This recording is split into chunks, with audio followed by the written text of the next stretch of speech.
of the late 1970s and is now the largest producer in the world, biofuels still account for only 3% of total U.S. fuel consumption. In contrast, the potential of biofuel is great. The Department of Energy predicts that biofuels could displace 30% of current fuel consumption by 2030. To get from today's 3% to tomorrow's 30% is going to require smart policies that focus innovation, investment, and infrastructure towards the next generation of biofuels. Realizing the potential of biofuels to significantly reduce our oil dependence and global warming pollution will require unlocking the energy in the parts of plants currently considered too tough to use. Developing technologies to produce the so-called cellulosic ethanol and other advanced biofuels will open up an array of sources from which to produce alternatives to oil. Everything from agricultural and municipal waste to native prairie grasses could power our vehicles in the next few years and decades. In the future, the corner gas station might advertise that they can put a tulip in your tank rather than a tiger. By expanding the fuel possibilities, the next generation of biofuels will also expand the opportunity for all regions of the country to produce the fuels that meet their needs the best.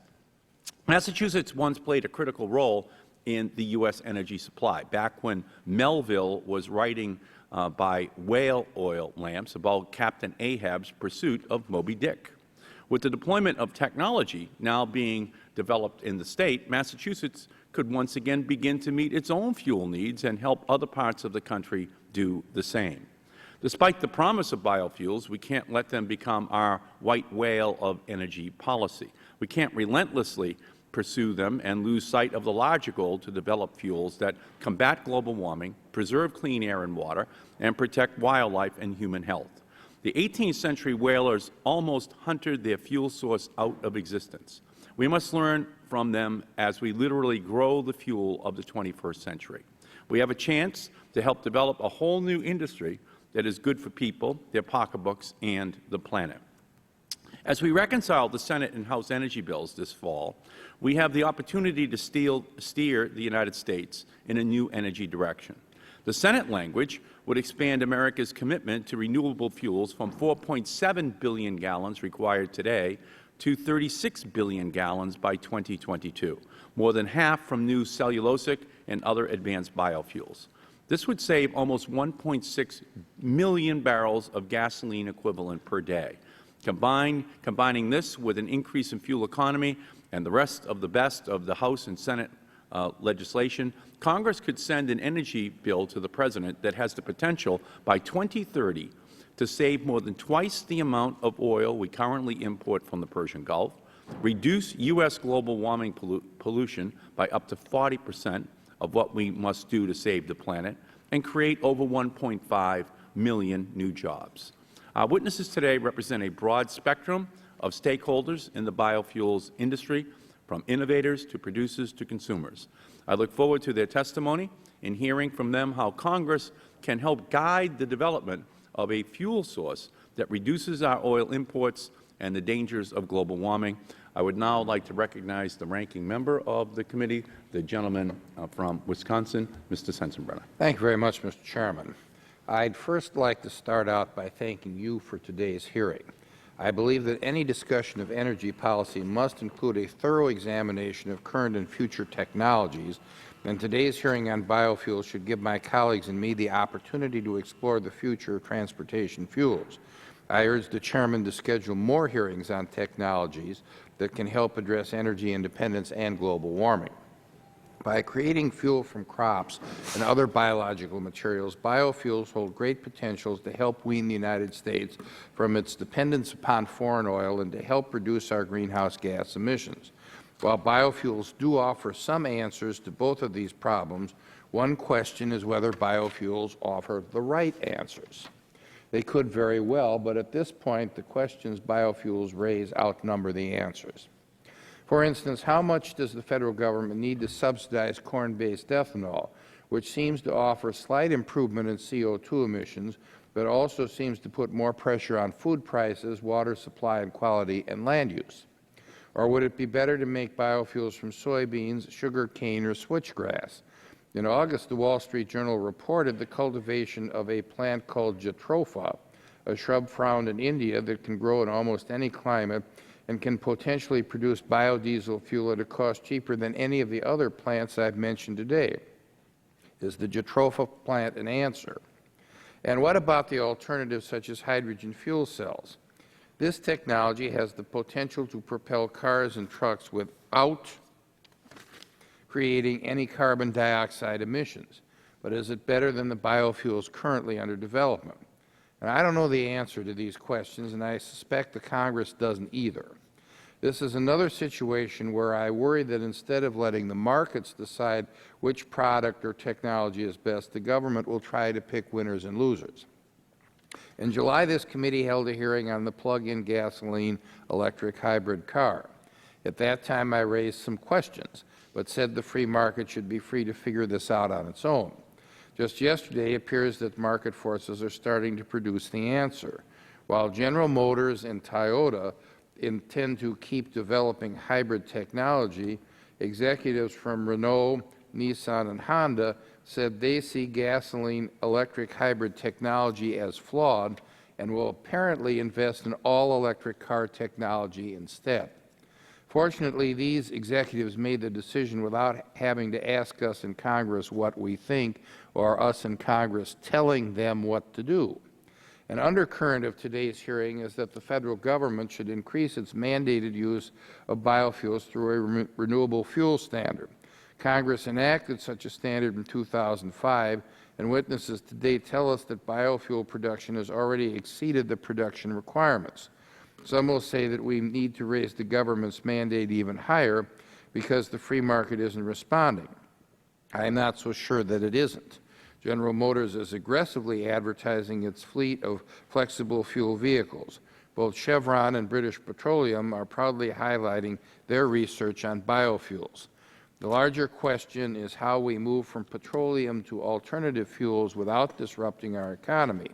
One way or another, the free market will give us an answer, and I will anxiously await the results. Thank you, and I yield back the balance of my time. Great. The gentleman's time has expired. The Chair recognizes the gentlelady from California, Ms. Solis. Thank you, Mr. Chairman, and I want to commend our panelists for coming here this morning as well. I want to talk a little bit differently on another subject matter, and I know that we're going to hear from you on the importance of biofuels and researching renewable energy. But I want to talk about what's happening right now in Southern California and the communities surrounding my district. Unfortunately, many people still don't believe that climate change is affecting states like California, where right now we have 20 fires that are out of control. The fires have burned well over 420,000 acres, destroyed more than 1,200 homes, and have forced evacuations of 1 million people who right now we are seeing the most devastating effects of climate change in the history of the state of California. Residents, as we know right now, are being sheltered at Qualcomm Stadium in San Diego, a military installation, and at high schools. The California Guard and Marines are being deployed to help with the fires and provide security and assist in evacuations. Resources are also being volunteered by our friends south of the border from Mexico. And these fires are devastating families, our communities, our economy, and our state. And in June 2006, I just want to reiterate this, Science Journal researchers concluded that more than land use changes or forest management practices, the changing climate was the most important factor driving the increase in the average number of large wildfires in the western United States. Human activity has caused climate change, and only through human action can we mitigate and adapt these changes. Now more than ever, I believe that we must have the courage to take swift action to implement an energy policy that relies less on greenhouse gas-emitting fuels and a mandatory emissions reduction policy that quickly brings down emission levels. And I hope that all my colleagues here on the dais and from all regions of the United States will join me in supporting our communities in Southern California as we struggle to stop the spread of these wildfires and cope with the devastation that they are leaving in their wake. And I hope my colleagues will join me in supporting efforts to combat global warming before its dangerous impacts become irreversible and more communities will suffer. I yield back the balance of my time. The gentlelady's time has expired, and we thank you for reminding us all of that here today. Gentleman from Arizona, Mr. Shattuck.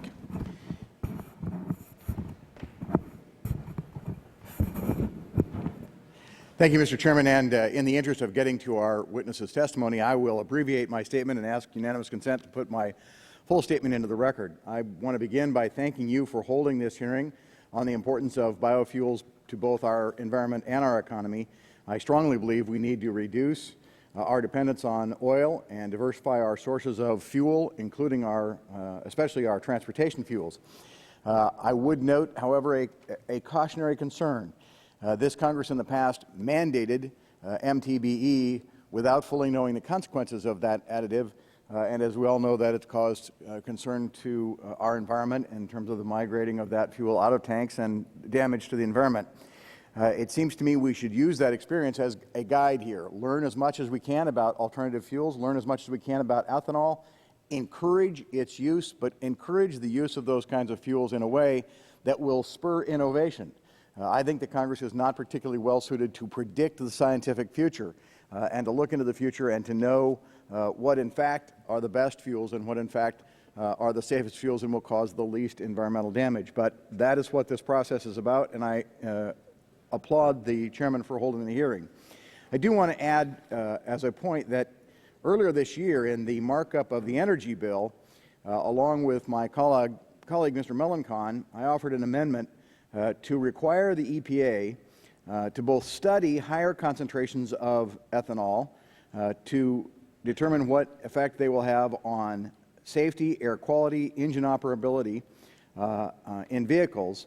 And I also required in the amendment, that the EPA take public comment and consider studies and review the impacts of higher blends of ethanol before those are used. My amendment was not intended to be anti-ethanol. It was intended to enable us to be fully informed before we proceed with the use of those higher concentrations of ethanol. The Australia version of the EPA has found in its studies that mid-level ethanol blends can cause problems in terms of in current engines. Obviously, hopefully we can modify those, resulting in failure of exhaust components, engine damage, engine stalling, failure of engine cutoff switches, and fuel leaks and blockage of fuel lines. Let me make it clear, I am not suggesting that we ought not move forward with both ethanol and other alternative fuels. What I'm urging is that we do so in a cautious and thoughtful way so that we get input, we get science, we hear from experts like we have here before us today. The amendment was supported by, among others, the American Lung Association, Clean Air Watch, and the Natural Resources Defense Council. So I look forward to our witness's testimony today. I look forward to encouraging as much as we possibly can alternative fuels in a way which does benefit both the economy and the environment of the nation and the world. Great. The gentleman's time has expired. The chair recognizes the gentlelady from South Dakota, Ms. Herseth-Sandlin. Thank you, Mr. Chairman. I want to thank you as well for holding this important hearing and for your leadership on this issue. As you and I think the rest of the members of this panel know, this is an issue about which I'm quite passionate. I believe that a strong commitment to biofuels production and use in this country must be one of the linchpins of our national energy policy in the decades to come and helps provide a significant part of the solution to global climate change. With that in mind, I'm especially pleased and appreciative that you've invited one of the most innovative biofuels entrepreneurs in the country here to testify before us today.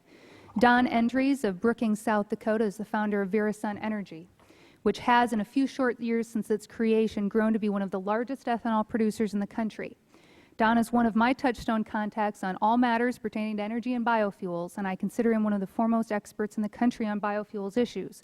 I think you will find his testimony's experience to go directly to some of the comments already made by other members of the panel as it relates to the importance of technological advancements, not only for corn ethanol, but cellulosic ethanol, and the work that he and others in the industry are doing to reach the goals that we've been advocating. I'm very pleased he was able to attend the hearing today, commend his testimony to all of my colleagues. I think he will offer a description of the current market conditions which support the need for fostering the market further with a more aggressive renewable fuels standard.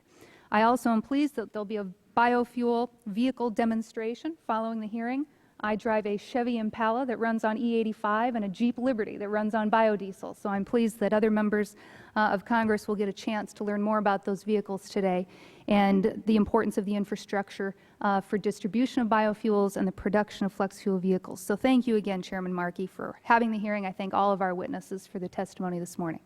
Great. Gentlelady's time has expired. The chair recognizes the gentlelady from Tennessee, Ms. Blackburn.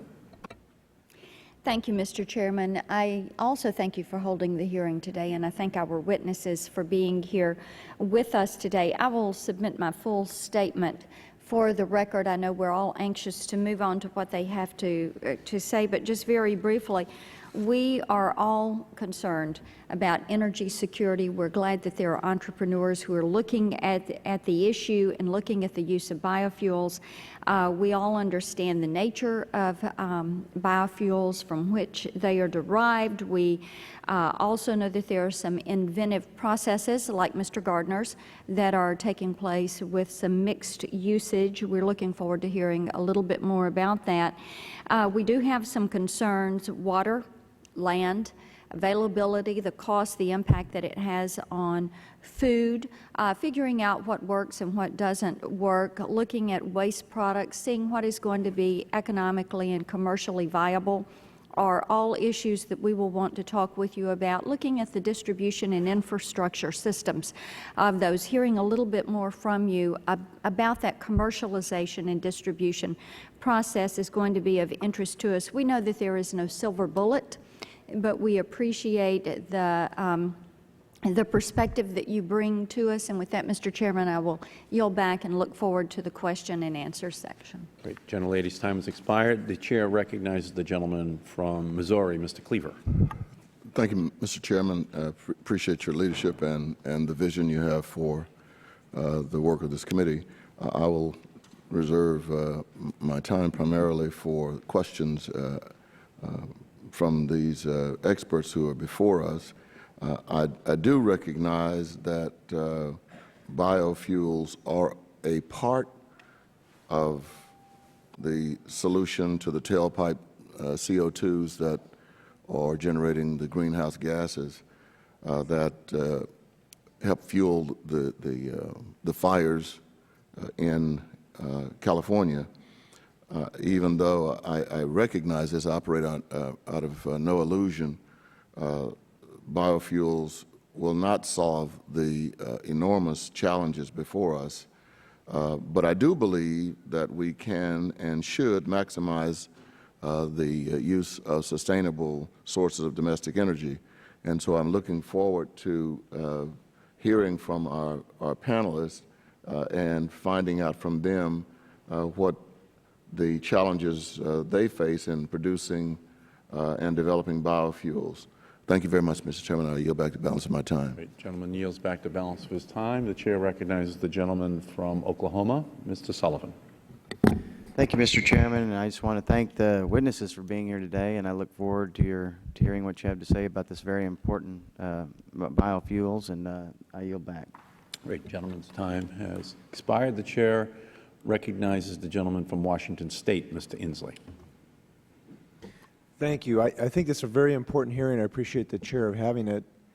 I've been traveling a lot the last couple of months talking about clean energy issues, and what strikes me is the people's love of biofuels, which is also matched by their anxiety about what happens if we don't move forward in biofuels. And I think it's very important to share with the public the potential of the next several generations of biofuels so that we can continue this train on the tracks. So I appreciate this hearing and opportunity to do that. Thank you. Great. The gentleman yields back the balance of his time. The chair recognizes the gentleman from New York State, Mr. Hall. Thank you, Mr. Chairman. With oil headed toward the astronomical height of $90 per barrel, skyrocketing gas prices, and the home heating season rapidly coming upon us, it's clear that there could be no better time to have a serious discussion of biofuels. In my own home, I'm burning the highest possible blend of biodiesel in my heating oil. In my district, there are several commercial and private producers of biofuels, and nationally, an aggressive investment in biofuels technologies could have tremendous results for our economy, our independence, our fight against global warming, and our sovereignty. I just heard in a briefing this morning by Lee Hamilton behalf of the leadership of the Baker Hamilton study, of course, about how our options in terms of promoting democracy in Saudi Arabia are severely and seriously limited by our being held over barrel, literally a barrel of oil, by the Saudis because of our current need for their product. We should be doing more to increase the production of cellulosic biofuels and biodiesel at home, providing more federal investment to help the existing production grow and financing research and development of new types of biofuels. We need to make it easier for these fuels to come to market. I had a constituent call one of our offices in New York, all excited because she had just bought a flex fuel vehicle, and she wanted us to tell her where the nearest pump was. And we were sorry to tell her there are only 2 E85 pumps in New York State out of the 1,300 or so in the country. So even if you have a flex fuel car, the odds are you're not going to be able to get the benefit from it. Thirdly, we need to make it easier for the average consumer to use these products, which means making furnaces that can burn biofuels and more cars that can run on them more available and more affordable.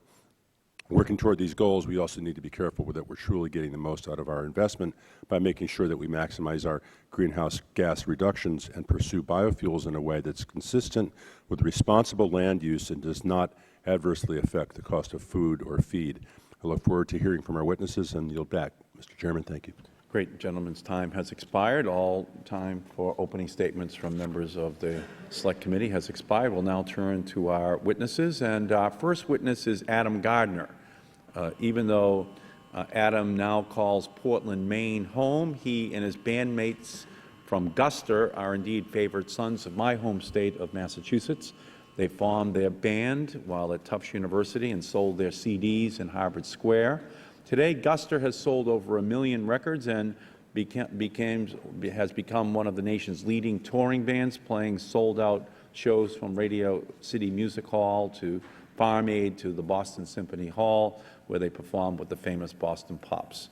4 years ago, Adam and his wife Lauren decided to start Reverb, a nonprofit that educates fans and other musicians about environmental sustainability. They have greened 42 touring bands and, among many initiatives, encouraged touring musicians to switch to biodiesel bus travel.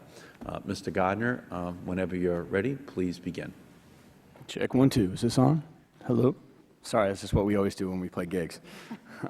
Chairman Markey, Ranking Member Sensenbrenner, and ladies and gentlemen of the committee, thank you for inviting me to testify today. It's truly an honor to be part of this dialogue on global warming. As a musician who spends most of his time either on the road in a tour bus or on stage in a T-shirt, I also want to thank you for the opportunity to wear this suit today to something other than a wedding or a funeral. My band Guster started touring 14 years ago from our home base in Boston. We started in a small van and eventually graduated to a tour bus and an 18-wheel truck for our equipment. We knew our tours consumed a lot of fuel, and you can only nickname your tour bus the Earth Eater for so long before making a change. We wanted our actions to match our beliefs, and I talked to a lot of other bands out there that felt the same way, but just didn't know where to begin. In response, my wife, Lauren Sullivan, who's been working in the environmental community as long as I've been playing in a rock band, decided to create Reverb, a nonprofit organization dedicated to educating and engaging musicians and their fans to promote environmental sustainability. Over the past few years, we've worked with over 45 major national tours to implement a laundry list of greening efforts that reduce waste and carbon emissions backstage while simultaneously educating and activating concertgoers through a festival like Eco Village out front. Reverb also launched the Campus Consciousness Tour, now in its 3rd year, to bring our unique environmental program to college campuses across the country, while adding daytime activities such as open town hall forums with students, band members, environmental groups on campus, faculty, and administrators to discuss sustainability on campus and what students can do to make a difference. To date, Reverb's efforts have reduced CO2 emissions by more than 25,000 tons, facilitated the use of over 250,000 gallons of biodiesel, involved more than 1,400 local and national environmental groups in the Reverb Eco Village, and reached more than 4.4 million concertgoers face-to-face. Reverb is green tours for Dave Mathews Band, Norah Jones, Red Hot Chili Peppers, and many, many more. Reverb's biodiesel efforts seem to spark the most interest and conversation on the road with everyone from truck drivers to record label executives. I suppose this is because biodiesel appeals to so many different stakeholders and has a wide array of possible uses and benefits. Biodiesel allows us to power vehicles while also protecting the environment, facilitate our independence from dangerous foreign oil dictatorships, and can support jobs in local and rural communities. The use of biodiesel is radically changing the music touring industry, and there's no reason why we couldn't continue to broaden its reach. Ideally, someday soon, our fans will drive to concerts in biodiesel cars of their own. Maybe even plug-in hybrids. That would be cool. For Guster, making strides toward kicking our own oil addiction hasn't been easy. We had to leave our first bus company to find one that would allow us to put B20 in the tanks. At the time, there were only one or two such companies in existence. Finding biodiesel pumps on tour has been hard.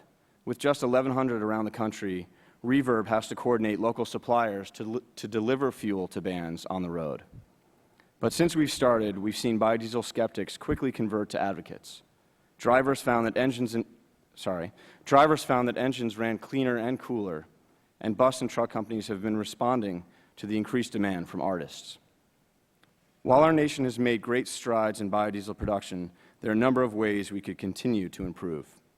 The energy bills that the House and Senate passed this summer are a great start. Increasing production from renewable energy sources like sugar, wood, and algae, while beefing up infrastructure, allowing consumers better access to biofuels at the pump, is a key component. I encourage you to keep this energy bill green, allowing Congress to take its first real step in the fight against global warming. Corporations can do more as well. I'd like to see auto companies encourage the use of biodiesel in higher blends, all the way up to pure B100, rather than holding the line at a 5% blend.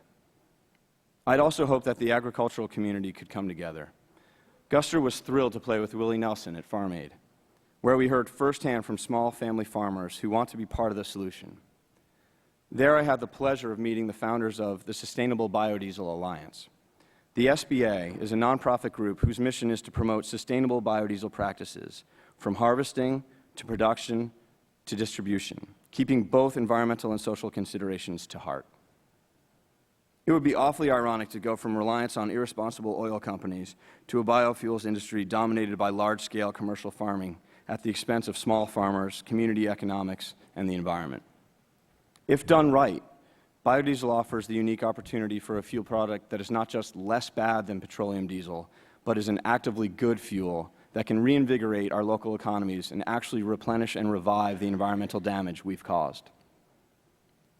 On my path, I've encountered so many inspiring, motivated, and truly selfless individuals who are determined to create and propagate positive change. From pioneer artists like Neil Young and Bonnie Raitt, who have been circling the country using biodiesel for several years now, to the city of Milwaukee's Venu Gupta, who powers his entire municipal fleet with millions of gallons of biodiesel made right in Mr. Sensenbrenner's home state of Wisconsin. Most inspiring are the countless conversations held with the millions of music fans at the Reverb Eco Village.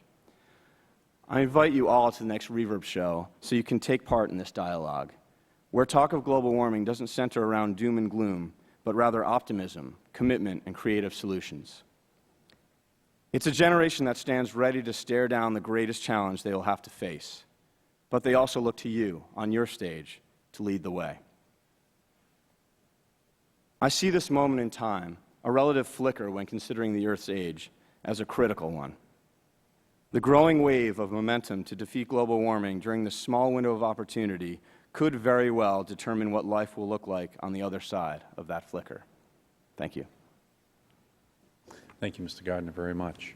Our next witness is Don Andres, who is the CEO of Verisun Energy, the second largest ethanol producer in the United States, 250 gallons a year compared to 200 ADM's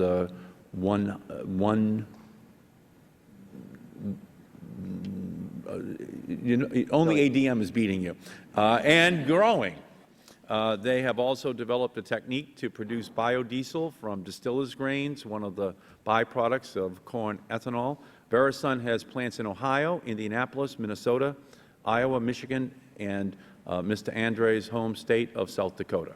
Recently, Verisun and Enterprise Rent-A-Car announced that the two companies will work together to use Verisun E85 brand in Enterprise's flex fuel vehicles wherever E85 is available. Mr. Andres, when you are ready, please begin your testimony. Good morning, Mr. Chairman, members of the committee.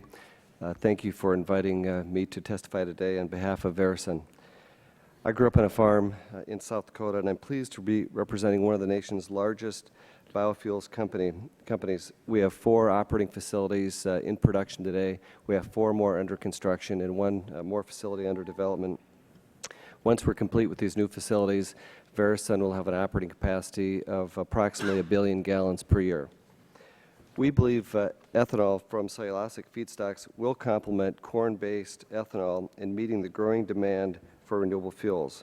Verisun has invested in Sun Ethanol, a Massachusetts-based company working to commercialize cellulosic ethanol production technology.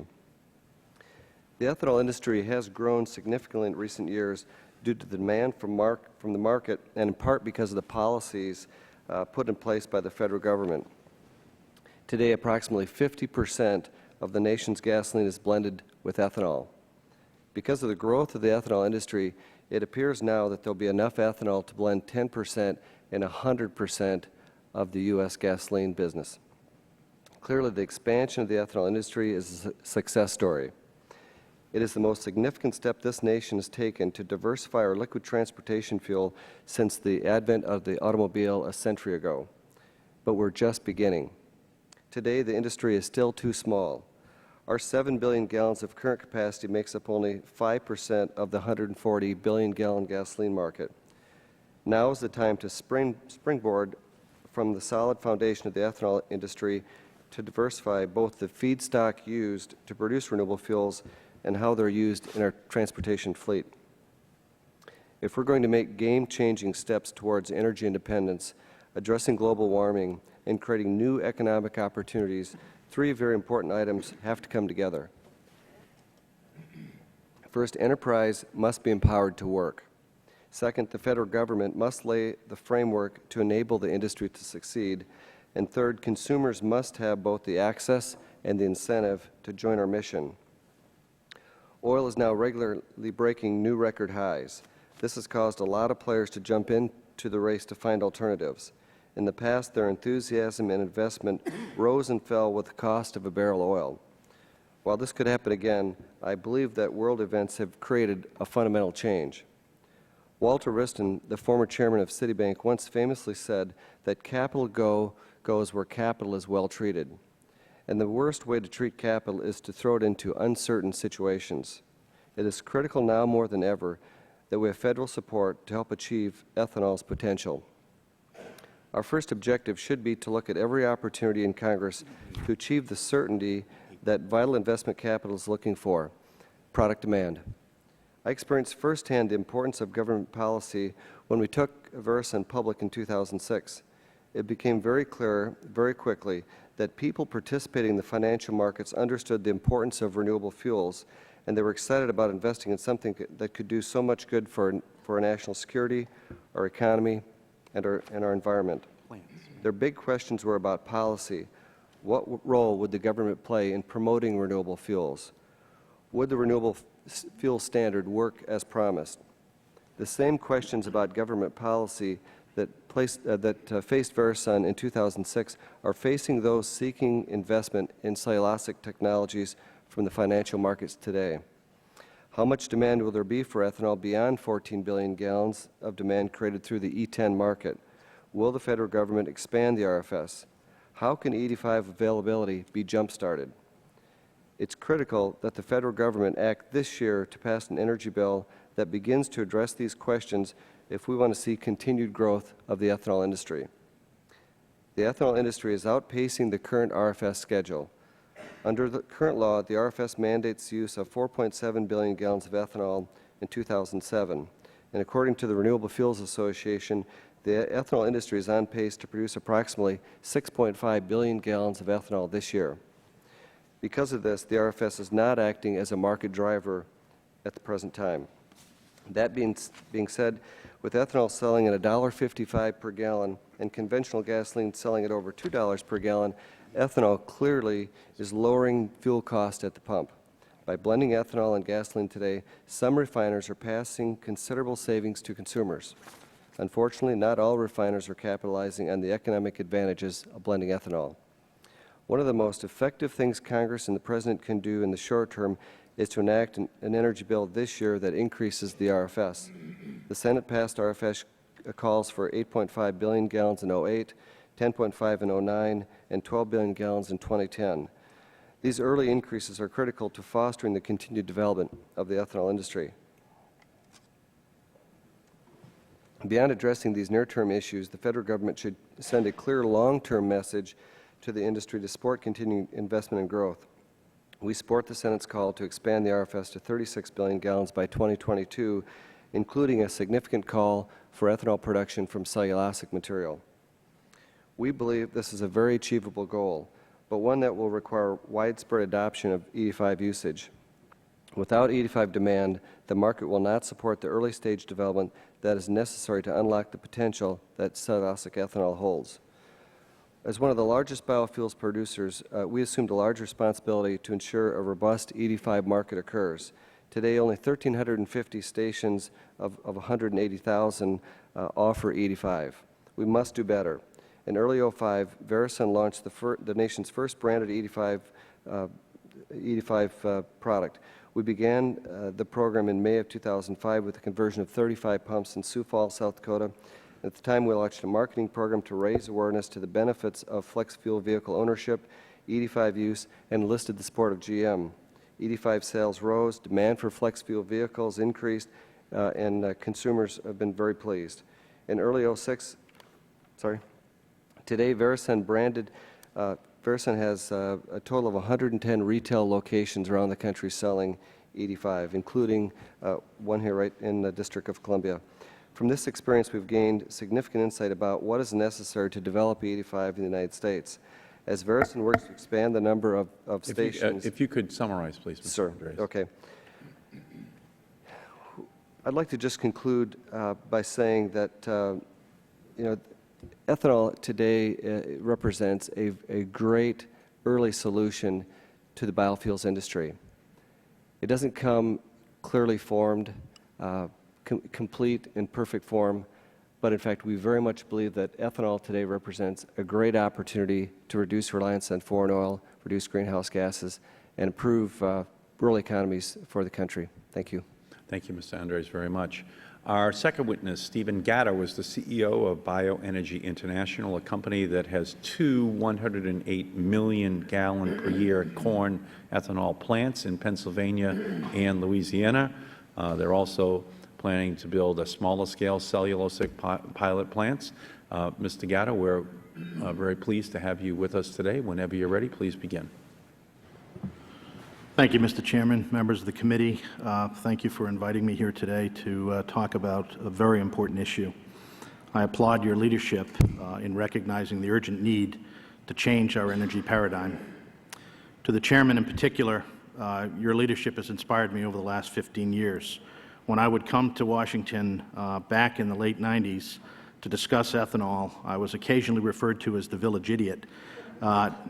Gasoline was selling for about $1.30 a gallon, and no one had ever heard of the word of cellulose.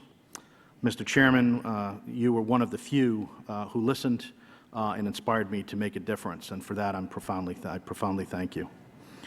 Since then, I have had the privilege of serving on the Biomass Technical Advisory Board under Presidents Clinton and President Bush. I've also worked with some congressional committees helping to create the Energy Policy Act, particularly the cellulose component. As the Chairman knows, I came to this industry somewhat circuitously back in the late 80s. I have a cousin who's an avid environmentalist who took me to New Hampshire to talk about composting of municipal solid waste. And about the same time frame, I was introduced to a technology that had just gotten patent number 5 million. It was a little bug that loved to eat all of the sugars from biomass. I figured it had to be a hell of a lot more profitable for us to make booze instead of making dirt. And as a result, I launched what was one of the first cellulosic ethanol companies in the country. Beastie International, which later became Cellunol and is now Verenium, proved the technology was viable after developing and operating 3 successful pilot plants. We arranged financing for what would have been the first commercial cellulosic demonstration on sugarcane bagasse and rice hulls in Louisiana. 9/11, a change in administration, the deal fell apart, the industry set back a decade. Set back not because of a failure in technology, but because of lack of incentives and, moreover, a lack of vision of what was to come. Today, with oil pushing $90 a barrel, the tragic loss of so many lives in the Middle East, and hydrocarbons fueling a climate crisis, we cannot afford another decade of delay. My message is simple yet urgent. The ethanol industry is at a tipping point. We're on the brink of the next industrial revolution, on the verge of transforming our economy from a carbon-based society to a carbohydrate-based program with next-generation biorefineries. I would suggest this is the year we either commit ourselves to an all-out offensive to reduce our dependency on foreign oil, to stop funding radical countries that continue to do us harm, and to reduce our insatiable use of fossil fuels to stem our climate crisis. I don't want to tell my grandchildren we failed because of lack of will. We need bold leadership to replace foreign oil with domestic production, first from corn, then cellulosic feedstocks such as agricultural wastes and municipal waste. This effort is no different than the challenge issued in the 1960s by President Kennedy. He wanted to put a man on the moon. However, we did not attempt to do this all at once. We had a program sparked by vision, propelled by leadership, but grounded in phased yet ambitious milestones. We shot a rocket in the air, circled the Earth, flew around the moon, and finally landed on the moon. It changed history forever. We need that kind of vision and commitment from you all today. Let there be no doubt, the energy bill this year is the fight of our generation. Clearly, with all the discussion of a glut, the biofuels industry has met the call to action and surpassed the current RFS for all the right reasons: energy independence, global climate change, jobs, and American prosperity. The question and opportunity is, what do we need to do to provide America with a self-sustaining program that has an evolution with a beginning, middle, and an end? Homegrown fuels, initially from corn, then biomass, which is available from every region of this country. The Earth's ability to produce sugar from biomass is virtually unlimited. Story sounds too good to be true, but it's real, and has already contributed to an economic boom in this country as other sectors such as housing lag. Today, I serve as Chairman and CEO of Bioenergy International, a science and technology leader in the development of multi-product biorefineries that produce a wide range of biofuels and bio-based specialty chemicals. We just launched the first-of-its-kind research facility in Woburn, Massachusetts, after spending the better part of the last 2 years assembling a world-renowned team and developing a strategic vision rooted in the integration of 3 specific initiatives. First was the creation of a secure cash flow stream from traditional corn plants. It pays the bills. It gets the business started. These are our cheap sugar platforms. Second is the use of bioenergy's novel biocatalysts to manufacture green chemicals and biopolymers from the very same cheap sugar. This diversifies revenue.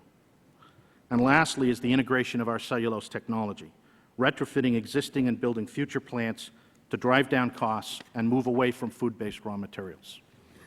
These 3 collective steps, we believe, are essential to ensure long-term financial success and continue to drive investment and interest in this sector. I believe we're very close to a day when a pound of sugar can replace a barrel of crude in the manufacture of everything from the fuel we put in our cars to the plastics and fabrics we use in our everyday lives. I'm especially proud of the ethanol industry and its extraordinary progress in the fight to reduce our nation's dependence on imported oil, from phasing out MTBE. Mr. Gardner, if you could summarize, please. With an expanded RFS, we achieve energy independence, combat global warming, and provide American jobs in communities throughout the country. The bottom line is, corn has and cellulose technology will change the game forever, and it will spur $2 to $3 trillion in new investment. Today, we not only have the responsibility to transition away from fossil fuels. With ethanol, we have the ability to do so. The immediate challenge for all of us here today is not to get bogged down in the incidental issues of first-generation corn plants, but to focus the real challenge to this committee and all of us to wean ourselves off the perils of oil as quickly as we can. Thank you.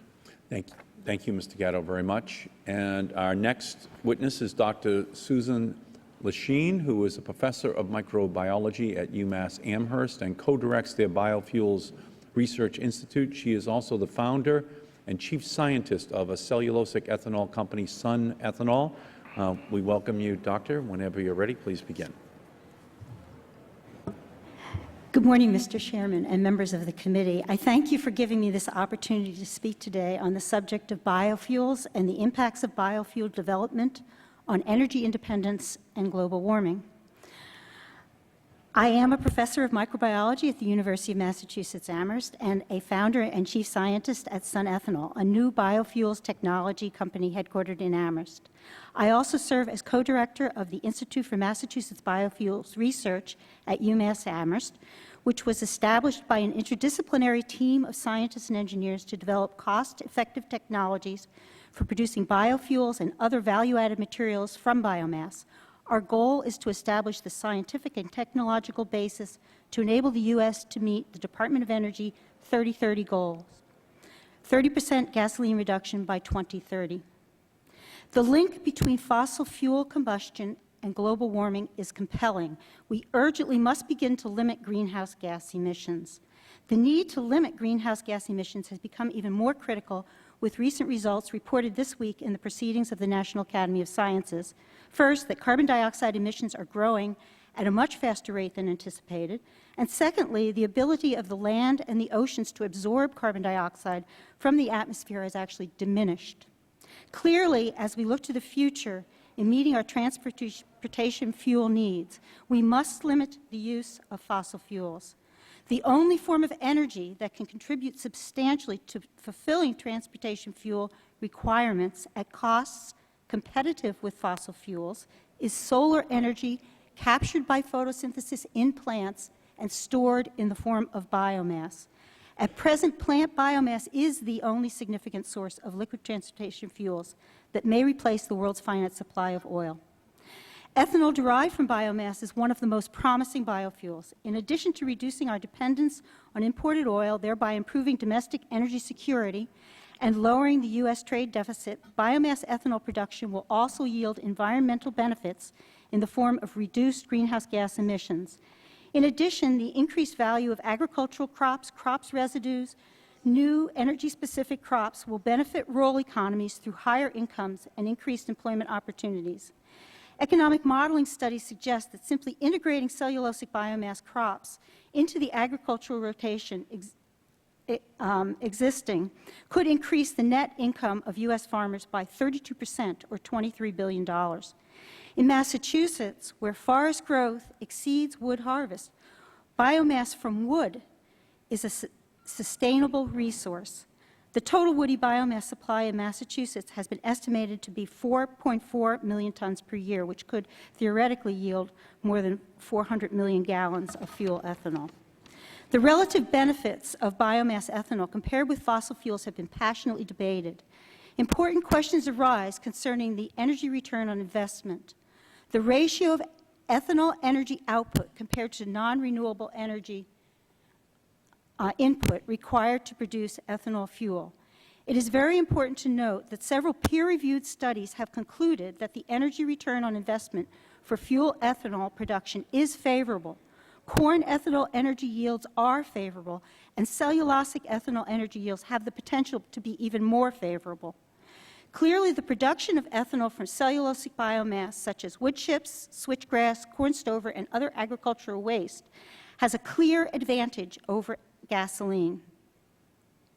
In large part, this energy advantage arises from the fact that biomass ethanol production makes use of the whole plant. The usable, fermentable components of plant, cellulose, which we now know what that means, and other polysaccharides are separated from the non-fermentable lignin component, which then can be burned and used as fuel to power ethanol production facilities. It is very important to point out that the corn ethanol industry will play a central role in the future development of advanced biofuels in this country.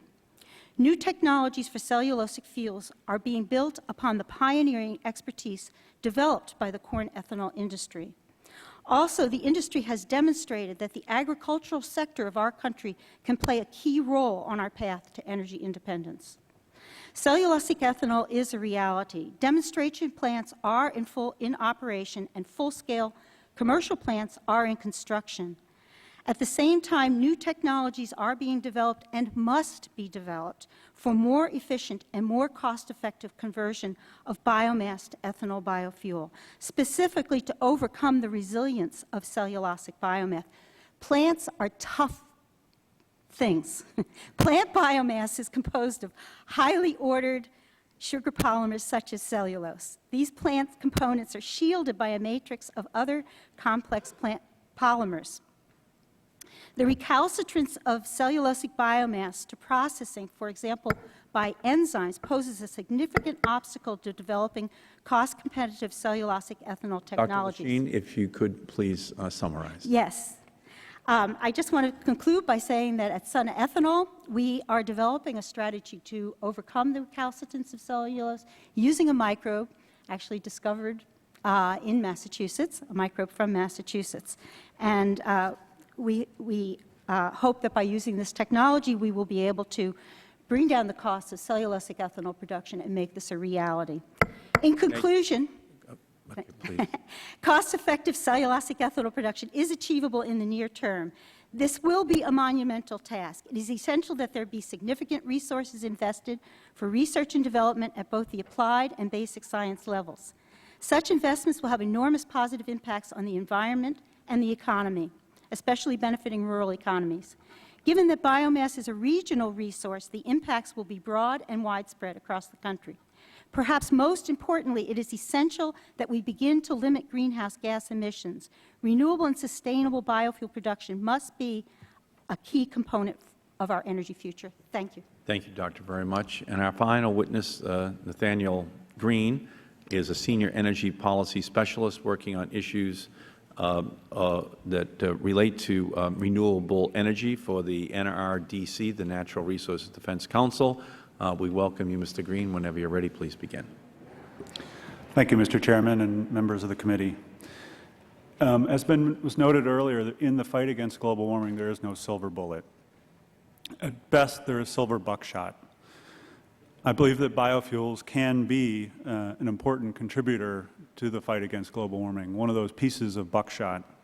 But as the opening statements of all the members of the committee noted, there's also the potential for biofuels to backfire, to make global warming worse, and to threaten our lands, forests, water, wildlife, and public health.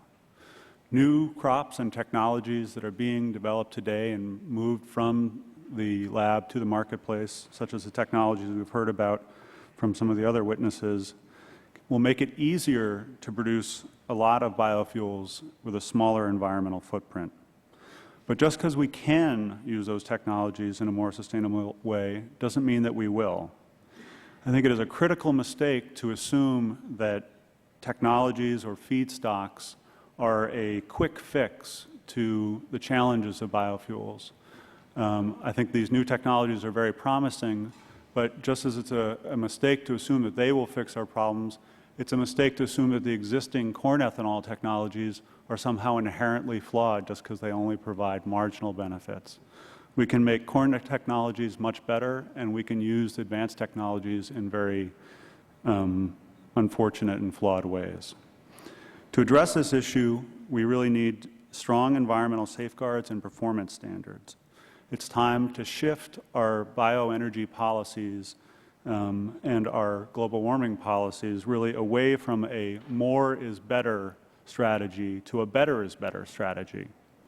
This means moving away from a simple volume-related standard and a flat per-gallon tax credit to policies that reward performance. Congress should adopt a low-carbon fuel standard as California is planning to do. A low-carbon fuel standard requires progressive reductions in the average greenhouse gas emissions from our transportation fuels. This approach rewards gallons of renewable fuels, electricity, hydrogen, any transportation fuel that can help reduce the average greenhouse gas emissions of transportation fuels. In the context of the current comprehensive energy bill that's being debated and reconciled between the House and the Senate, we should include an expanded renewable fuel standard, but we should make sure that it includes the environmental safeguard and performance standards that will move it towards this better is better approach. The industry is at a critical juncture at this point. As we've heard earlier, investors, university labs, entrepreneurs are all looking to see if the United States is committed to reducing our addiction to oil and starting to reduce our global warming emissions. We are at risk of losing a lot of the momentum that the industry has gained in the last few years, but we are also at risk of pushing the industry forward in the wrong direction. And that is why we need the environmental safeguards and performance standards to be built in to the renewable fuel standard. My testimony goes into a fair amount of detail about the types of safeguards and standards that we would recommend, but as a high level, I would say we need to make sure that we're making a down payment on global warming reductions. This means setting a global warming emissions performance standard as a central part of the renewable fuel standard. We need to make sure that we are not going into critical sensitive habitats and lands held in public trust. We need to make sure that we are growing our new crops with the same best practices that we require of our existing commodity crops.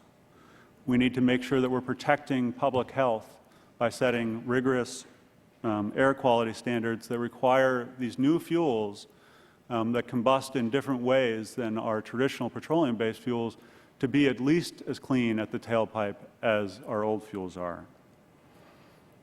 We need a labeling program to actually understand how these fuels are made, what their performance characteristics are, and then to link our incentives to those labels. It's very clear from your opening remarks that you're all aware of how complicated biofuels are. They're probably, in my opinion, the most complicated, important solution to global warming out there. But because of the urgency of global warming, we need to struggle through these challenges. And so I urge you to continue with these sort of hearings and really grapple with this problem, because your leadership in this issue will be essential. Thank you.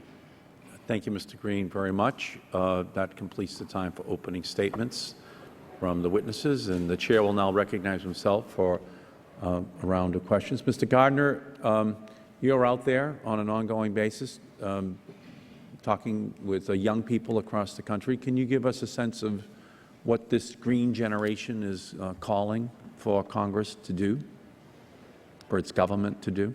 Sure. Well, it's just been exciting to talk to all these folks. You know, when we came up with the idea for Reverb, I'm first and foremost a musician, and we thought we would take advantage of the relationship that bands have with their fans to spread environmental awareness. And it turned out to be a really positive side effect, that it actually strengthened that relationship to be talking about these issues to our fans. And the response has been enormous. It's been enthusiastic.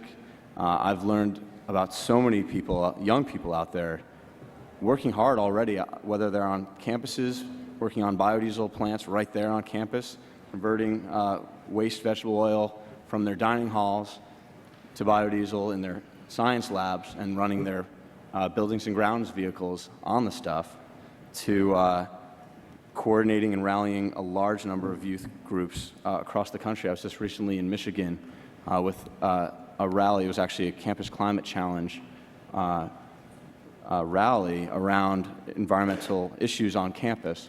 And just, it was amazing to see the excitement and energy that young people have around these issues. They definitely want leadership.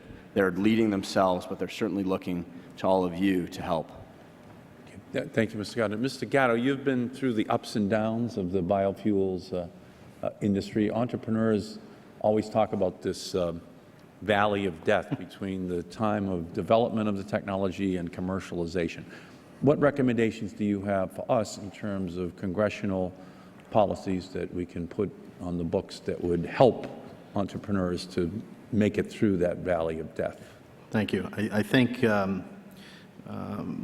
That's a question that has been most often asked, and I think there are three very important elements. One is market-based incentives that have the ability to pull the use of the products that we intend to make. So in this particular case, talking about an expanded RFS specifically to cellulose versus corn components is an important element here. Policy that effectively opens the playing field to accept the products. I mean, let's face it, in the case of cellulosic ethanol or corn ethanol, the oil guys dictate what goes in the pump and what comes out of the pump. So I think it's very important to have an open playing field so that the products that we seek to make and put into the marketplace can be utilized. And then I think the third thing is to educate. What is a key imperative here, and we talk an awful lot about ethanol, but the reality is what these plants are all about are creating new biorefineries. Why? Because what they all have in common is they all make cheap sugar. And the very same science that is today being used to convert the sugars that come from cellulosic materials, the organisms that are needed to replace yeast. So if any of you have ever made beer or wine at home, you take your yeast, you add it with your hops, that's how you're making your ethanol. Here we create new organisms, and they accomplish the same thing. Interestingly, however, we can take those very same fundamentals and apply them to all sorts of things like plastics, fabrics. DuPont, for example, coming out with 1,3-propane diol from an organism now made at an ethanol plant, now producing textile fibers and products that can be used in everyday life. So, let me just ask a quick question of everyone along the panel, if I may. In the legislation that passed in the Senate, there's a mandate of 3 billion gallons of cellulosic fuel being produced by the year 2016. But there are no earlier deadlines in the legislation. There's no earlier timetables for 1 billion, 2 billion, heading up to 3 billion. Do you think there should be earlier targets in any legislation which we pass for cellulosic so that we are more likely to hit the 3 billion gallon goal by 2016? Mr. Andres? That's a very good point. In fact, there's been a fair amount of discussion within our industry about that point. It's hard to project what the number will be, so it's been difficult to try to put a number down on a piece of paper. All of these projections are very hard to know, what's hit, what you can hit, and what you can't hit. But clearly, it would be helpful to consider potential to include cellulosic ethanol as it's produced. That might be a consideration. So as the product comes available, it's required to be blended in the fuel stream. That would give investors some security that, in fact, it would be needed in the fuel stream. I guess my question, but the question is, do you think we need earlier targets? I think it's possible. The early signs are positive, and I think it would be very helpful to increase. Let me just quickly, yes or no, earlier targets, Mr. Gatto? Absolutely. Mr. Gardner? Yes. Doctor? Yes. Thank you. Mr. Green? Absolutely. I think it is important to note that the 3 billion gallon advanced biofuels target is not explicitly cellulosic. It's open to any technology. Basically, it's not cornstarch, which I think is a rather arbitrary definition. I think your interest in advancing cellulosic early is well put, but you need to understand it's a different fix than just bringing that number forward. Okay, thank you, Mr. Green. The Chair recognizes the gentleman from Wisconsin, Mr. Sensenbrenner. Well, thank you very much. Mr. Chairman, I'll start out by saying I'm not a real big fan of ethanol. Most of the counties in my congressional district in the Milwaukee suburbs are under a reformulated gas mandate. A few of them are not. And the experience that we've had is that if you use non-reformulated gas, meaning none with ethanol or gas with no ethanol in it, the mileage goes up about 10% during the summer and about 15% during the winter. So that any fuel savings through the use of reformulated gas ends up being eliminated as a result of the lower gas mileage. And by burning more fuel to get to where you're going, my constituents end up putting more particulate pollution in the air. And the result of the market working is that there are a number of entrepreneurs that have put gas stations in right across the county line in the non-reformulated gas area, and they started going from 4 pumps, and now a couple of them are up to 16 pumps because, again, the market is working even though there's not that much of a price differential. So it is a quality differential that causes my constituents to drive a few more miles to get filled outside there.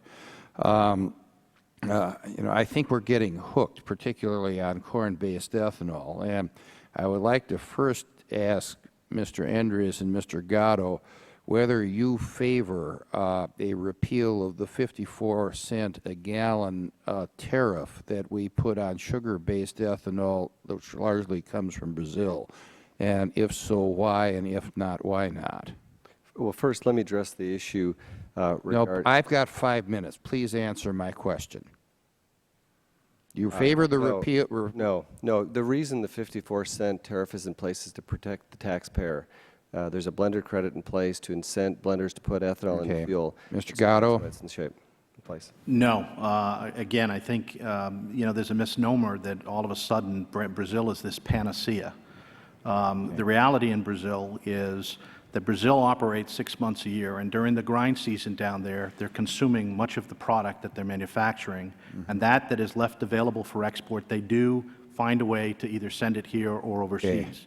Now, my next question addressed to both Mr. Endres and Mr. Gatto is, do you favor a repeal of the 54-cent a gallon subsidy that we apply at the wholesale level for ethanol production? It's 51 cents today. Okay. And no, I don't favor it. It's an important market driver today. I do not as well. And again, this is one of the most important drivers to show that the United States has a commitment to the long-term success of this program. Let me just respond with this observation. When the government puts a protective tariff on and then grants a subsidy over and above that, that might be nice when a market is starting out. The ethanol market, I think, is now well matured. And I get very, very fearful when I hear major ethanol producers saying we need both a continued subsidy and we need to have the protection that prevents sugar-based ethanol from coming into this country without a rather large tariff applied on it. This is kind of double protectionism, and the consumer ends up paying for that in the end. Now, I personally think that the subsidy that the taxpayers give to ethanol production is corporate welfare. You're a beneficiary of that corporate welfare, and the corn farmers who end up selling a lot of corn to you folks end up having a price advantage because of the tariff that we place on the import of sugar-based ethanol in Brazil. Now, if this is such a panacea, why can't we let the market work without a protective tariff and without a taxpayer subsidy? And I have 37 seconds left. Mr. Endres and Mr. Gatto. Yes. First of all, today the ethanol industry is not receiving the blender's credit. The market is such that the oil companies are keeping that, which is in fact helping create new markets. So it is an important element to open these new markets up. Again, we don't receive the benefit of that today. The long term, I believe actually you'll see that biofuels can be produced for less than gasoline, ethanol less than a barrel of than a gallon of gasoline. But shouldn't we have been able to get to that point now with a tremendous emphasis on ethanol, particularly in the non-attainment areas under the Clean Air Act with the reformulated gas mandates? Well, the biofuels development has increased more rapidly than what the RFG markets need ethanol to satisfy the action requirement. Okay, thank you. My time is up. Gentleman's time has expired. The gentlelady from California, Ms. Solis, is recognized. Thank you. I wanted to ask all the panelists this question, if you could just, each of you respond. We know that biofuel production spans the entire globe. Unlike fossil fuels, it seems as if every country can produce its own fuel through biofuels. However, I'd like to know from you, is there a push to transition to biofuels, and some of the concerns I want to raise. Is there a risk that the push to biofuels can create the same type of market problems associated with fossil fuels?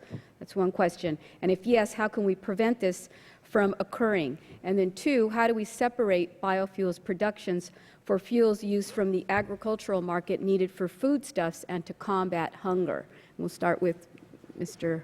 Andres. Thank you. It's a very good point. First of all, the ethanol industry is continuing to fragment. There's 131 ethanol biorefinery facilities running today, so it's a very fragmented market, very different than the oil industry that's consolidated over many years. And so I think that's really great news. A lot of farmers have invested in the technology and the production facilities, so we see that fragmenting. On the food front, it's very interesting. The 25-year food inflation rate's about 3%.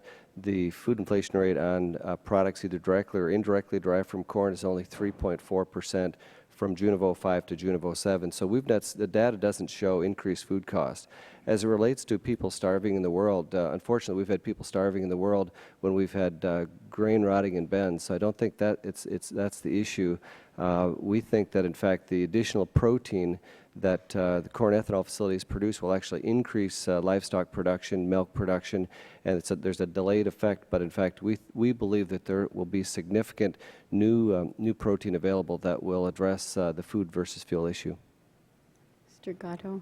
I would have to agree with Don, and I would just further that what we're talking about also is a transition to next generation programs. And when you start to look at the impact of cellulosic ethanol, for example, you see a dramatic shift in terms of how these facilities are sited, where these facilities are sited.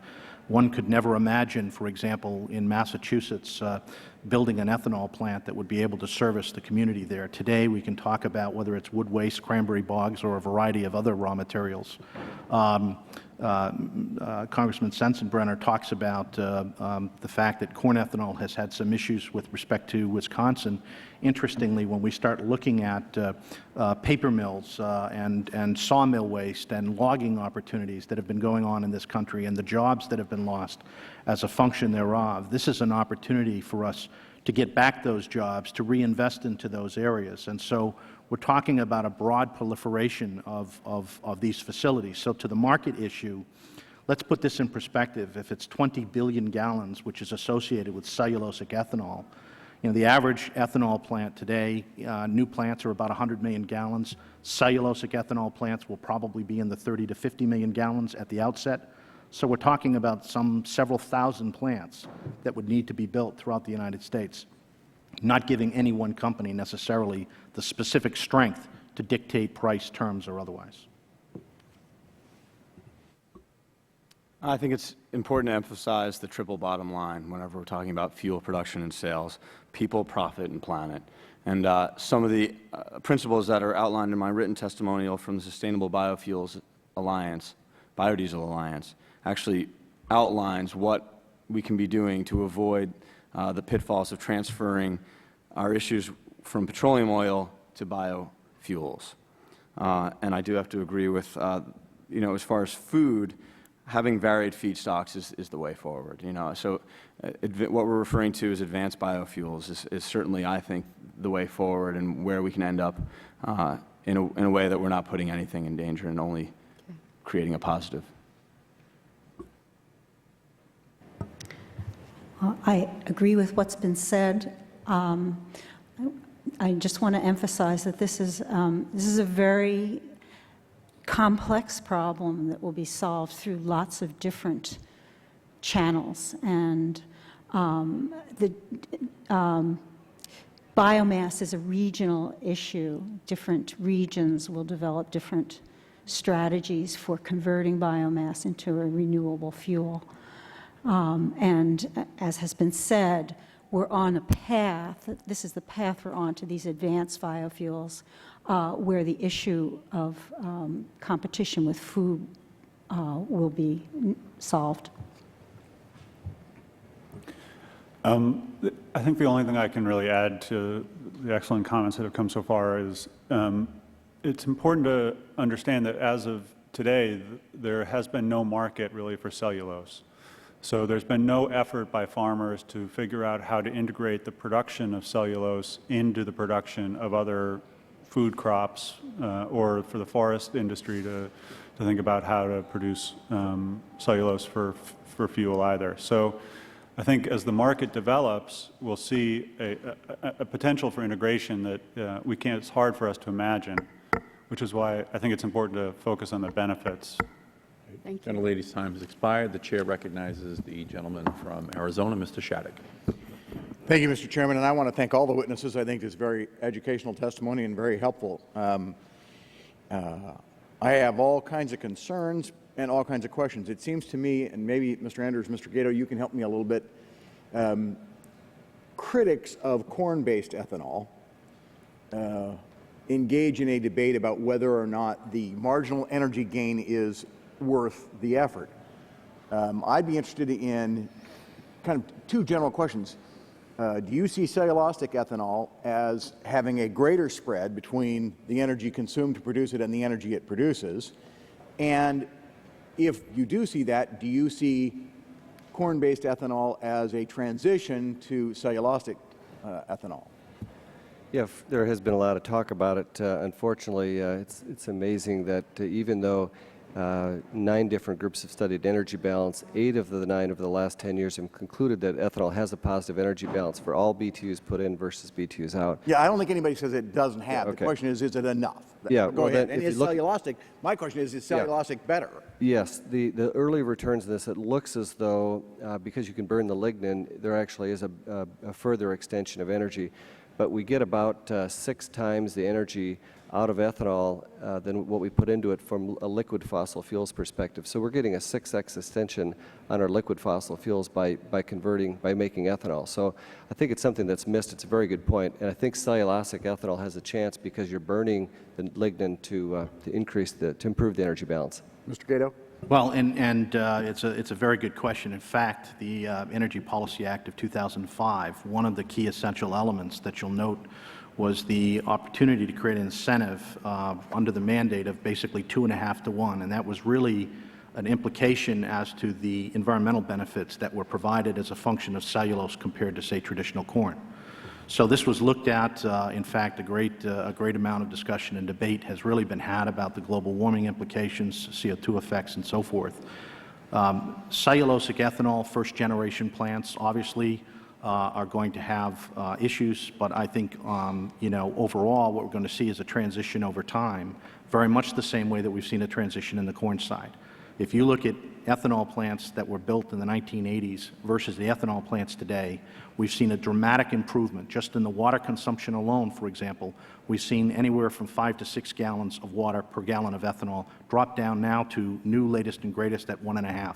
So all of these implications, I think, for both the transition from ethanol to corn ethanol and then later to cellulose are going to be fairly dramatic. My colleague, Ms. Solis, referred to the tragic forest fires. I guess they're not just forest fires burning in California right now. Mr. Gato, you talked about the use of other feedstocks. In northern Arizona, we have a lot of forests and a lot of potential to use forest undergrowth as a feedstock, and we're trying to move forward with that right now.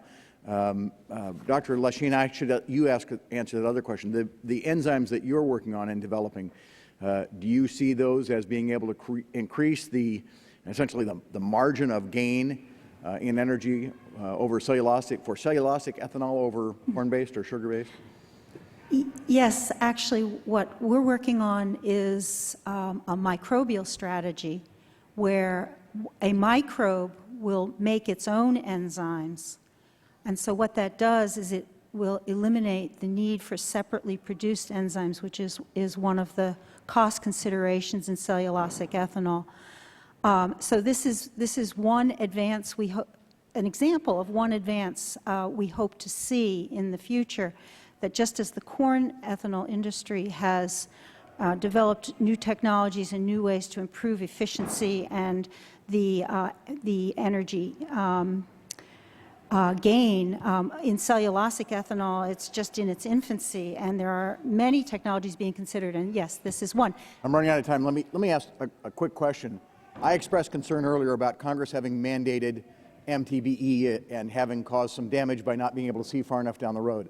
I am interested in any advice you can give to us on how we might foresee unanticipated consequences and avoid, you know, Congress doesn't move very quickly. The science you work in actually moves quicker than we do. So that's one question that I'd like to see you address. How can we avoid that, Mr. Green?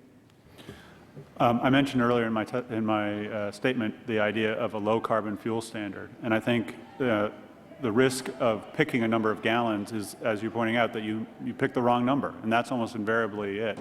If instead we focus on the amount of benefit that we want and then let the market figure out the cheapest, best way to get there, I think we'd get better results. Let me add one quick question to that, and then the chairman's going to jerk my chain. Should we be mandating a separate standard for cellulosic as opposed to other ethanol? I understand from the testimony the Senate bill doesn't say just cellulosic. Should we be separating those out? And anybody who wants to comment, I believe, Mr. Gato, you wanted to speak to the last question. Yeah, if I could just add to one point you made with respect to forest fires is very interesting because the state of California actually had the Quincy Library Group got together. It was loggers, it was oil folks, it was people in the cellulose community, and really tried to focus on this issue and clearing out the underbrush and doing an effective job at trying to manage what was really fueling these fires. So I point out that that is a key component to this, and it represents an extraordinary opportunity. With respect to you know, cellulosic ethanol and the differentiation between corn and or ethanol, I guess my view is ethanol is ethanol. What we want to do is create incentives. We want to drive the markets to next-generation biorefineries by using the latest and greatest technologies. What we don't want to do is destroy the fundamentals of the ethanol industry. I guess my foundation would reside in the following way, and that is that if it's not ethanol, it's oil. And so today what we want to try and do is transition this to the most effective, cleanest, most diligent way of getting to the bottom line. One thing I would point out, MTBE, a blue ribbon panel, looked at the health impact studies of ethanol. Mr. Green, do you want to add a word here? I'm sorry, actually, I lost track. I was listening to the... Okay. No, the gentleman's time has expired. I appreciate the indulgence. Okay. The gentleman's time has expired. The chair recognizes the gentlelady from South Dakota, Ms. Herseth-Sandlin. Thank you, Mr. Chairman. I first want to thank Dr. Leschine for her comments about corn ethanol playing a central role in the future development of biofuels in the country. And I want to state for the record my strong disagreement with the statement of the ranking member, Mr. Sessenbrenner, that the tariff and the blender's credit together constitute corporate welfare.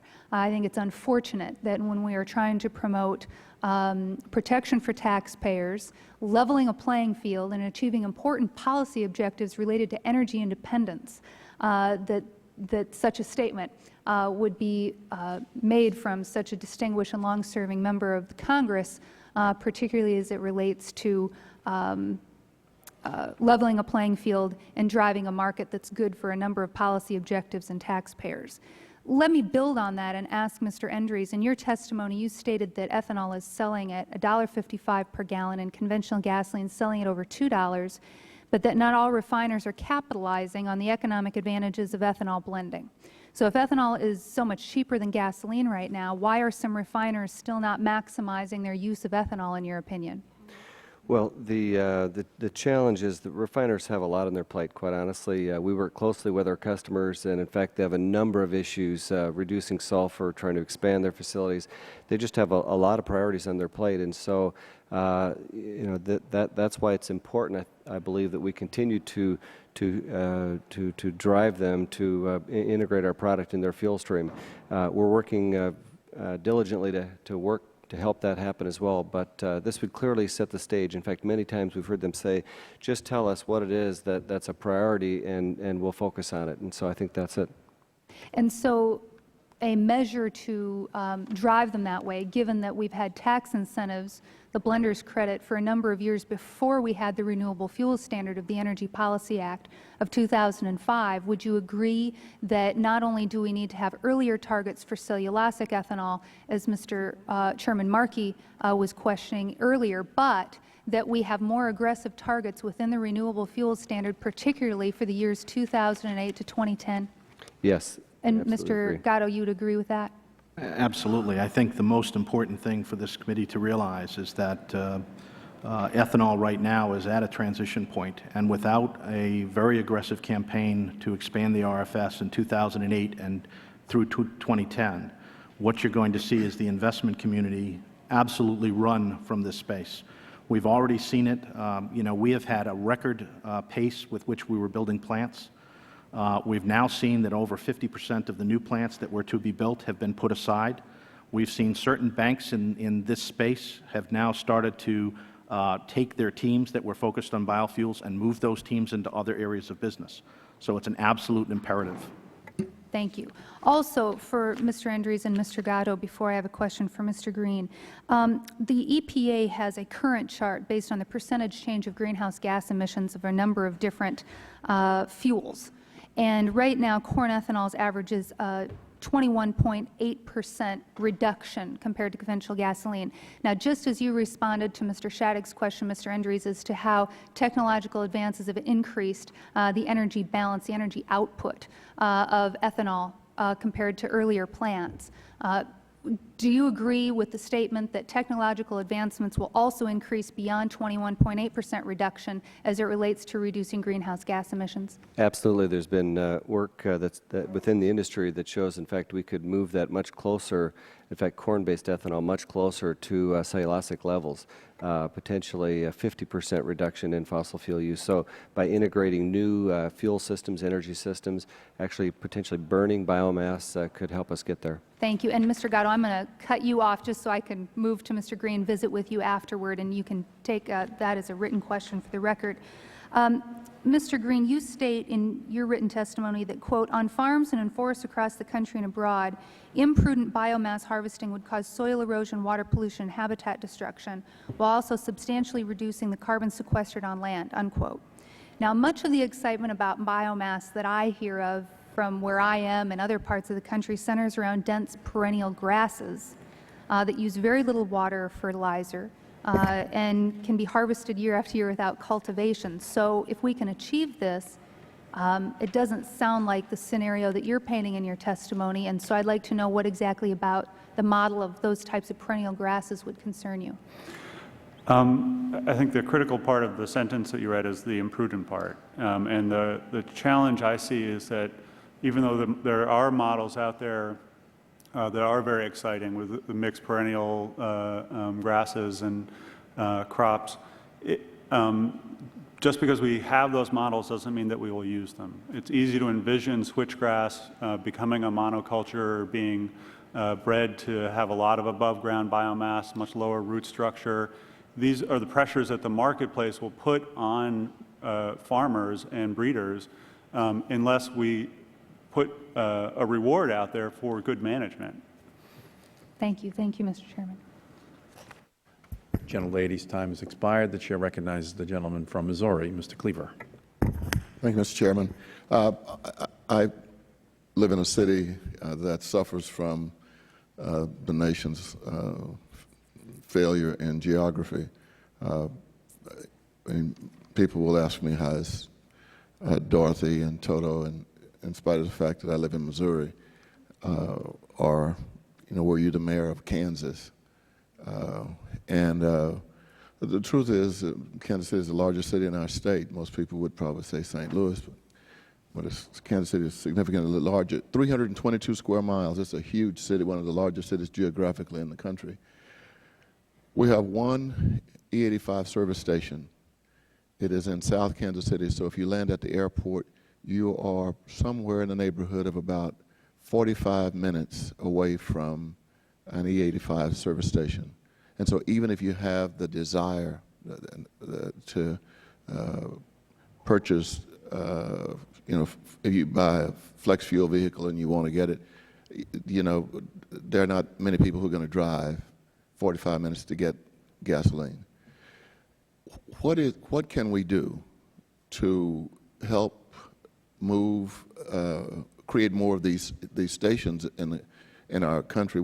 The chances are the only places you can find an E85 service station is near a GSA facility because they've been mandated to use biofuels.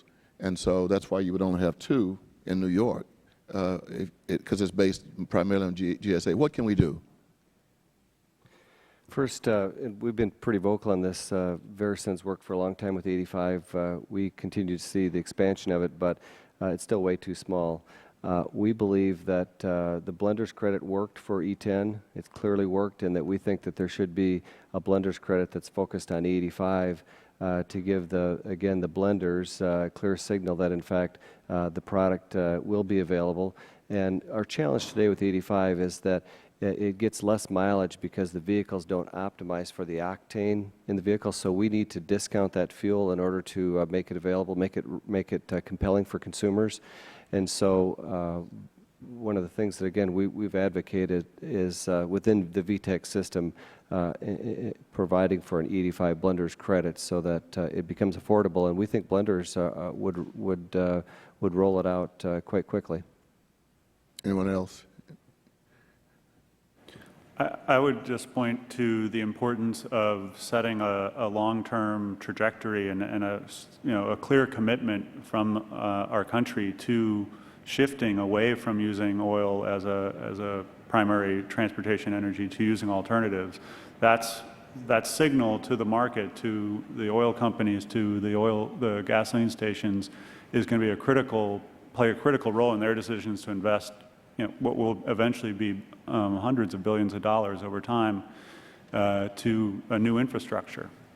But if Brazil is deriving about 30% of their fuel from ethanol, and someone said, I'm not sure if it was a correct figure, that most of that or half of that is eaten up during the production season, then, and we don't have the capacity here geographically in terms of the acreage to produce the corn to do 30%, I don't think. Isn't it going to be too difficult to push someone to invest in an E85 service station, realizing that at the optimum, at the maximum level, they're not going to be able to sell but 10%?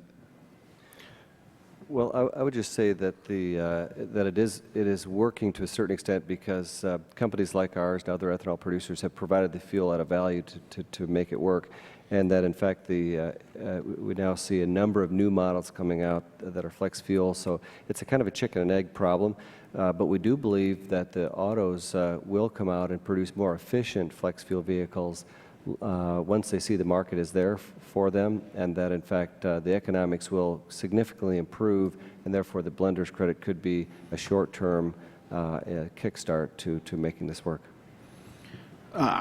This is not a supply issue, nor is it a price issue. I think it's an issue of access, and one where, to the extent that the consumer had the opportunity to truly understand that if they went and bought that car, that Chevy Impala, for example, and had a place to go and fill up, that they would do so more often. It's quite interesting if you travel through Brazil and you look at the service stations down there, they have two signs. They have a sign talking about ethanol and the ethanol price, and they have the petroleum price. And down there, in fact, the amount of ethanol that's being consumed is well over 60% of the total consumption and expanding to 90%. Thank you, Mr. Chairman. The gentleman's time has expired. The chair recognizes the gentleman from Washington State, Mr. Inslee. Thank you. I very much appreciate all of your testimony because I just got done writing a book talking about the great potential benefit of biofuels, and I'm glad I wasn't totally wrong. So you've sort of comforted me. I particularly like Mr. Gatto's reference to President Kennedy because we named our book Apollo's Fire after basically that whole concept.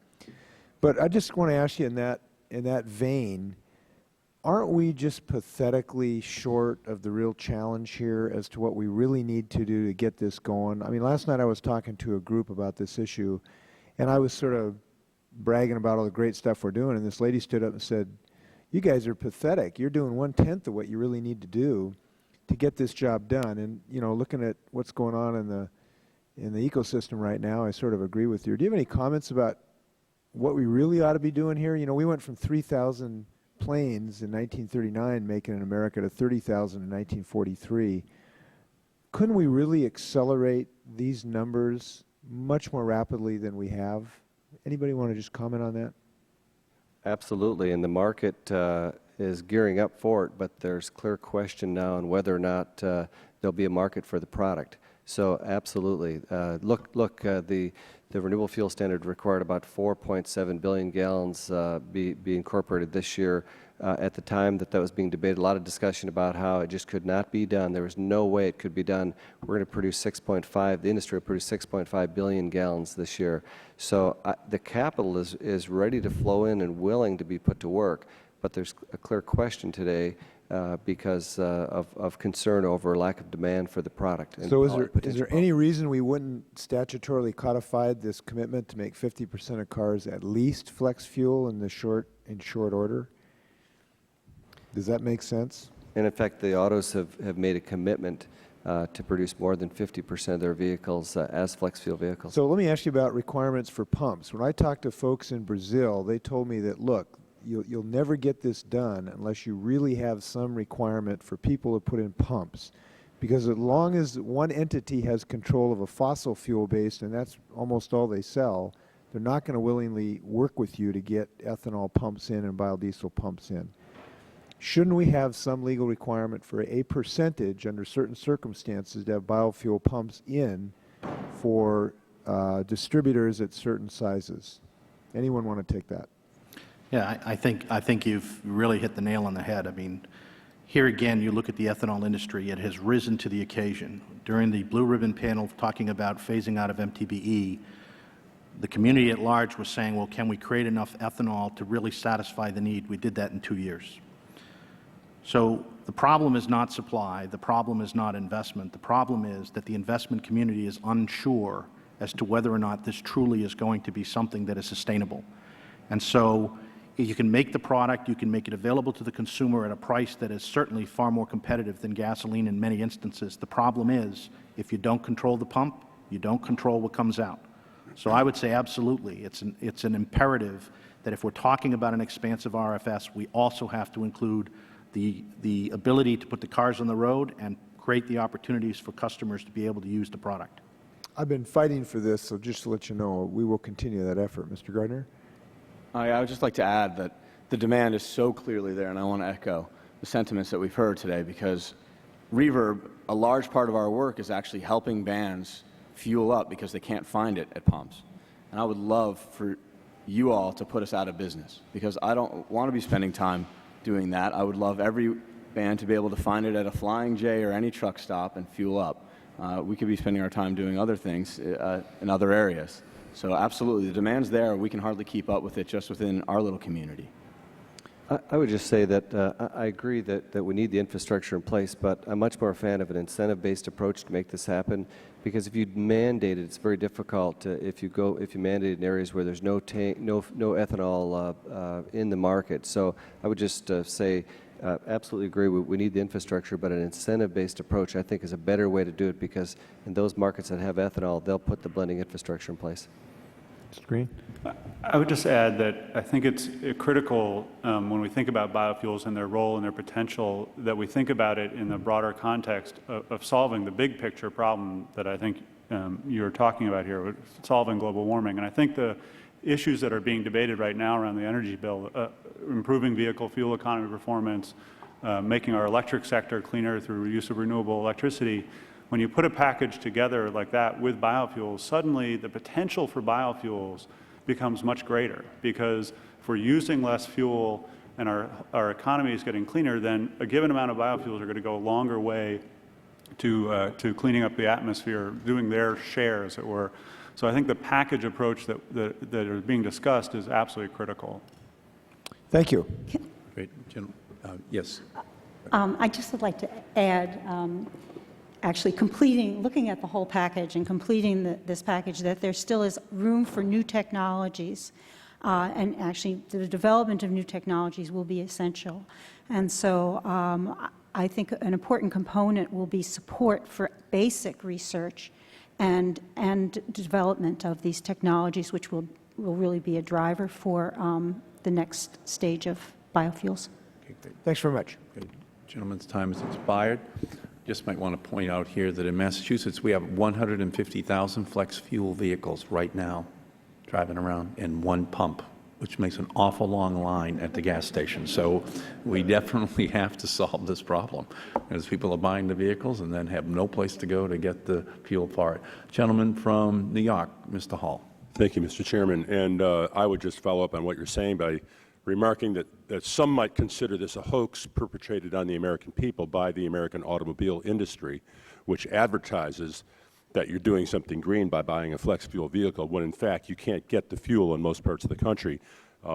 So with that in mind, I'm curious, maybe starting with Mr. Green, what you would think of some way to incentivize the availability in an infrastructure being put in by linking incentives for flex fuel vehicles to the number of pumps available in the state where the buyer lives, for instance. I think it's critical to think about the solving this problem takes three parts, right? You need the fuel, you need the pumping stations, and you need the vehicles. And they need to come together somewhat simultaneously in time and space, because having a fueling station over there or a vehicle over here, or not having them all at the same time isn't going to do you any good. So you got to, I think, linking them together like that makes a lot of sense. And perhaps combining that with an incentive for the oil companies, and I say oil because, as was mentioned before, if that's their primary product, they don't really have that much incentive unless they're heavily invested in biofuels to blend ethanol or other biofuels in. Once the profit of a given company exceeds a certain percentage in addition to the price of a raw barrel of oil, that it would be then considered to be excess profit, and they could have a choice of paying it as an excess profit tax or investing it in pumps that provide blended fuels. There must be some way of going at this from both ways so we can motivate the oil companies and also motivate the auto industry to be honest in their promotion and advertising. Thoughts from anybody else briefly on that? Yeah, I think that that's kind of a stick approach versus a carrot and a stick, and we think that again, there's a lot of ethanol now across the country, and all these new reformulated fuel markets, ethanol is in place. So we now need to take that fuel and put it out into E85 pumps, not just E10, but where you have E10, you can potentially have E85 pumps as well. It's just we need an incentive, a way for us to, in the short run, bridge this fuel economy difference. And I think you'd see a pretty dramatic rollout of 85. And realize, too, not all pumps, all stations, I should say, are owned by oil companies, by the large integrated oil companies. They're owned by a lot of independent people. And they're very willing to put these pumps in. But again, when we do the math with them, it becomes difficult. So again, I would just say I believe the incentive approach may get you there and do it in a more smooth fashion than trying to use some sort of a severe mandate. Thank you. I just would comment that because I only have a short bit of time, so I'll make a comment and another question, and then I'll be out of time. But in Westchester County, which I represent, the county buses have been, for the last couple of years, hybrid buses, and our county executive just decided to switch them all over to biodiesel hybrid buses. And it seems to me when you start pyramiding one technology on top of the other, then when he turns them, I hope, into plug-in hybrid biodiesel buses, you start getting the multiplication of these different new technologies to increase, well, I should say to decrease the amount of petrochemicals that we're burning. This, I guess, would go first to Dr. Lachine. If you could tell us how, for instance, in my district and others around the country, farmland is constantly battling development pressure, and we're hoping that biofuel growth can play a role in keeping that land open. We don't have a lot of corn. We have a variety of other crops that are grown. And at the same time, we're going to be growing, if we're going to be growing more fuel crops, we need a plan to make sure that our soil and water resources can support that. What kind of strategies should we be devising? What steps should Congress, EPA, USDA, and others take to make that happen? Well, what we're talking about is diversifying the biomass, sources of biomass, which can be utilized for cellulosic ethanol production. And there certainly is a great deal of work going on to do that in order to develop technologies that will be able to make use of plants which can be grown in all regions. So what this is going to require is working with the agricultural community as well as the research community to develop the appropriate cultivation techniques and the proper crops that can grow in particular areas, working together.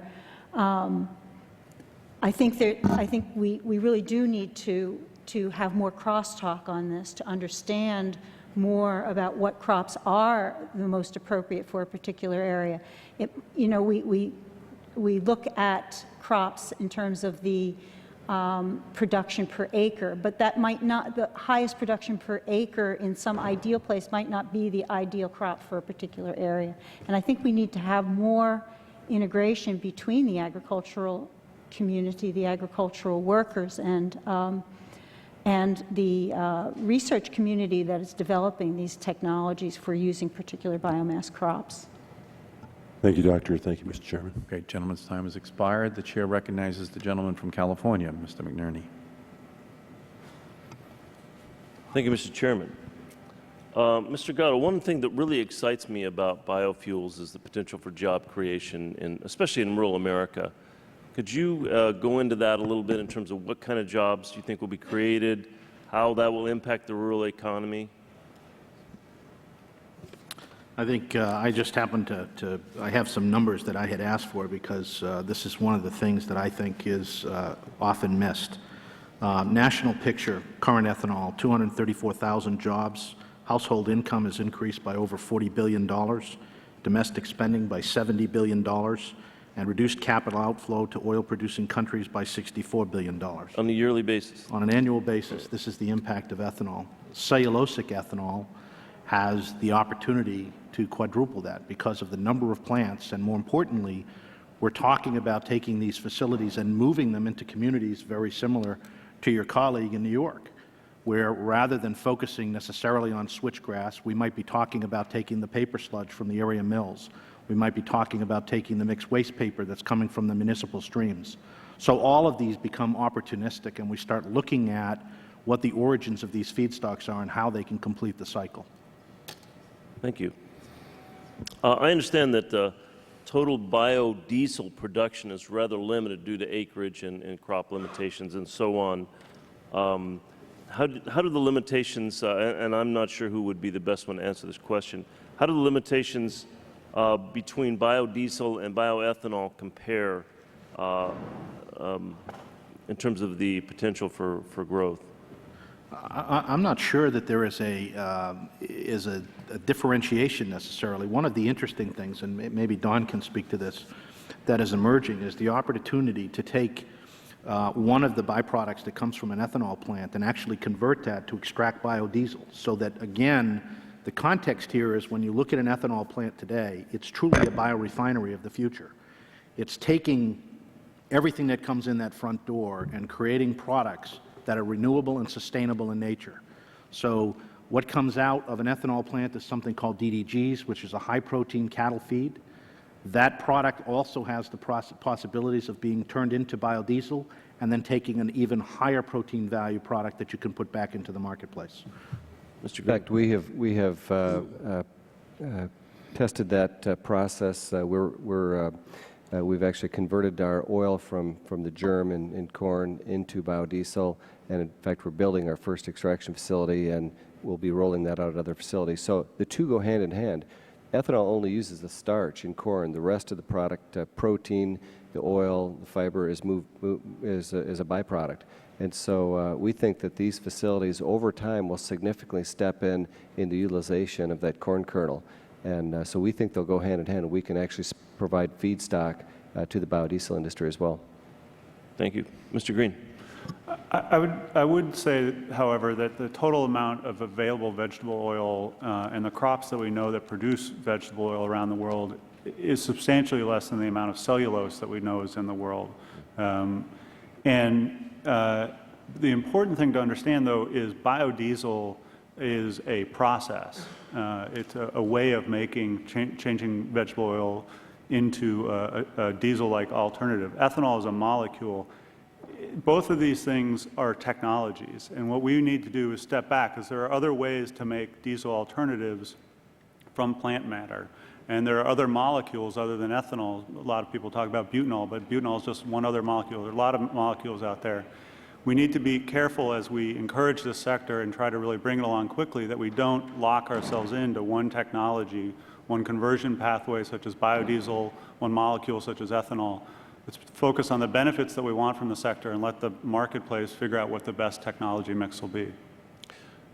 Could you sort of segue from that into what sort of environmental considerations we need to take in terms of using large-scale agriculture for fuel?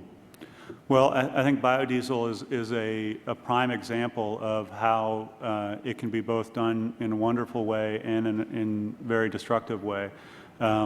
We've heard earlier about family farmers, small farmers, or students using waste oil, producing vegetable oil. These are great examples of community-based agriculture, reusing waste materials to make a transportation fuel.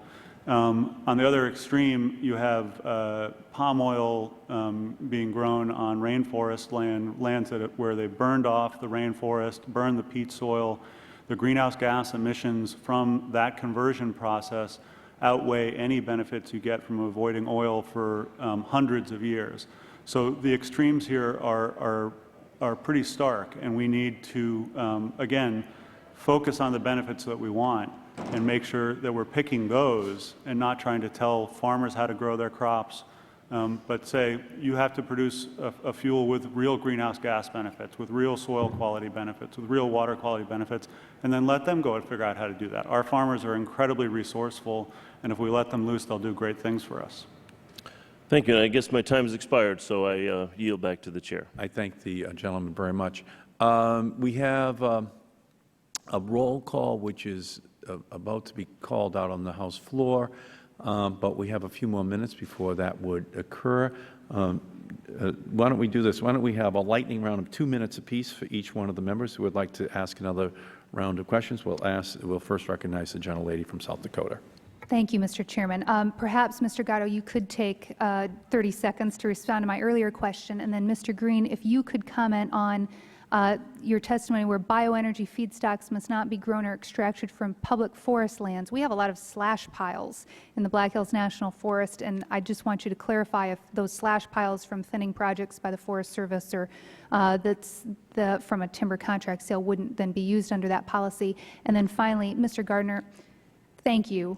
Governor Brian Schweitzer from Montana has commented in the past about the importance of making conservation cool, and I think that's true for concerns about climate as well. And so your efforts, particularly among younger generations, I think will help us in our policy objectives propel the consumer demand, in particular, for more environmentally friendly transportation fuels and electricity sector. I just wanted to thank you for that. But Mr. Gatto, if you could. Yes, so the question was relative to corn ethanol emissions at 21.8% over gasoline, and the question was, can it segue closer, I believe, to what we're looking at in cellulose. Cellulose, interestingly, EPA numbers as well target greenhouse gas emission reductions by over 90.9%. But if you look at traditional corn plants today, they are in fact already reducing greenhouse gases by as much as 40%. Mr. Okay. Green has maybe 5 seconds on that slash pile question. I think the potential for forest material off our public lands to support a robust cellulosic industry is very limited. I think it's critical that we thin around homes and to save lives. But I don't think the forest or our public forests are a major source of material for the cellulosic industry. Great. Gentlelady's time has expired. The gentleman from Missouri. Thank you, Mr. Chairman. Biofuels are already heavily subsidized by the federal government in an attempt to encourage their use. Producers of biodiesel or diesel blends are able to claim $1 tax credit. $1 per gallon tax credit. That would seem to me to be a reasonably subsidized method of encouraging use. Is there anything else that can be done to encourage use? I mean, and I guess maybe more importantly, is that $1 per gallon subsidy adequate? I believe the $1-gallon subsidy is very adequate. In fact, it's working. What's happening in the marketplace now is vegetable oil values have improved, so it's actually now incenting companies like ours to invest in technology to extract oil, also new gasification technologies and catalysts to produce various oil blends to be converted to green diesel and other types of fuels. So I think it's been very impactful. It's working, and in fact, you see technology developing as a result. Thank you. My time is up. Gentleman from Washington State. Thank you. I'll just maybe ask Mr. Green and Mr. Gatto to address this issue of how a low-carbon fuel standard would work. Mr. Green cautioned us not to choose a particular technology, but do it based on performance. Perhaps both of you could tell us how that should or should not work. Sure. As you know, the idea of the low-carbon fuel standard is to set a goal for the transportation fuel industry and say, we want you to reduce the average greenhouse gas emissions from all the gallons of fuel you sell. California is targeting a 10% reduction by 2020. A gallon of fuel, of renewable fuel that comes into the marketplace then is evaluated by the industry for its ability to reduce that average. A gallon of old-fashioned, ancient corn ethanol that produced very small benefits would be valued less than a modern corn ethanol industry plant, and versus a cellulosic industry would be valued even higher because of the amount of greenhouse gas reductions each of those different gallons would provide. So it drives the market forward. It also allows competition among technologies, the different diesel alternative technologies heard about, ethanol, butanol, electricity, all the different technologies get to compete on the benefit they provide the marketplace. Yeah, I think, from an industry perspective, I think the question is going to be, what does this transition period look like? What's the percentage? What's the right number? But I think in general, what it does do is it differentiates certain bad products and really moves us towards a better understanding of how we can take these programs, whether it's ethanol going to butanol or higher alcohols, for example, and actually making them more sustainable and certainly more environmentally beneficial. The key that I would like to stress here is, we're looking at corn today, which is a very, very good example of what we could do. It's a great improvement over where we're at today with oil. Cellulosic ethanol is an extraordinary improvement over that, and we have an opportunity to do more. Great. Thank you. Gentleman's time has expired. The gentleman from New York, Mr. Hall. Thank you, Mr. Chairman. I just wanted to thank Mr. Gardner for his work and say, as somebody who spent many a night at a truck stop with my band and crew and drivers getting some food in the middle of a trip, there are opportunities for conversations with truckers. And I wouldn't be surprised if they and the Teamsters and trucking companies might be interested in these possibilities, and that be another way of getting at it. That getting the word out is a big part of the problem. When I found out that I could buy biodiesel for my own home, it was just me finally going, hey, I think I'll call my fuel oil company. I picked up the phone in Dover Plains, New York, and asked, and they said, sure, we got 20% soy blend. We can send it on over. But most people don't know to ask. So the more we spread the word as you're doing, the more people will know to ask. Gentleman's time has expired. Mr. Gardner, maybe you'll be a member of Congress someday too. We have a veteran from Orleans who is up here, and who knows, just not in my district, please, even though you are educated there. The gentleman from California, Mr. McNerney. Thank you. I have a fairly straightforward question. Ethanol degradation of oil pipelines, is there a a way to mitigate that, or what's the solution to that issue? Well, we've worked a great amount with our customers. In fact, we believe you will see now ethanol blended in pipelines. Remember, the issue with ethanol pipelines is more so around water. There's water that lays in those pipes and it picks up the water. That's been the principal challenge, not corrosion of the pipe. We pipe ethanol around a great deal. We pipe it within our plants. You know, it's a product we drink. So it's not a, there's just, it's an overused issue. And in fact, we believe we'll see some companies now starting to pipe ethanol in a regional method in the near future. Thank you. Gentleman's time has expired. We thank our witnesses very much. We are committed to passing a bill with a strong renewable fuel standard in it. You've given us some of the other issues that we have to deal with as well. Obviously, the collateral environmental effects that we'll have to build in protections, and also the incentives to make sure that the pumps are out there so that people who are buying these flex fuel vehicles have a place that they can then take advantage of this new fuel. So your testimony has been extremely helpful to us in helping to propel us forward towards producing this legislation before the Congress adjourns this year. We thank you, and with that, this hearing is adjourned.